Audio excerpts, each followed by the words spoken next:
অবিশ্বাস্য চোখ ধাঁধানো গোলে আর্জেন্টিনার জাল কাঁপালো মিশর। আবারও পেনাল্টি মিস আর্জেন্টিনার জাদুকর লিওনেল মেসির। দর্শক, এদিন ম্যাচের শুরু থেকেই দুদলেই আক্রমণ আর পাল্টা আক্রমণ করে। তবে ম্যাচের 15তম মিনিটেই আর্জেন্টিনার জালে প্রথম বল জড়ায় মিশর। মিশরীয় ডিফেন্ডার ইয়াসির ইব্রাহিম ডিবক্সের মাঝখান থেকে দুর্দান্ত এক হেড করেন। বলটিকে পোস্টের ডান দিকের নিচের কোণ দিয়ে জালের ভেতরে পাঠান তিনি। কর্নার থেকে উড়ে আসা বলে ক্রস বাড়িয়ে এই গোলটিতে অ্যাসিস্ট করেন মারওয়ান আতিয়া।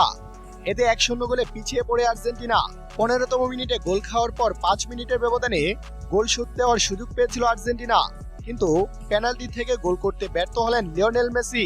তাগলিয়াফিকো মিশরের বক্সের মধ্যে ফাউলের শিকার হন। এতে 21তম মিনিটে মেসি পেনাল্টি কিক নেন। তার বাম পায়ের শট বাঁ দিকে ড্রাইভ দিয়ে ফিরিয়ে দেন মিশরীয় গোলকিপার মুস্তফা শুবের।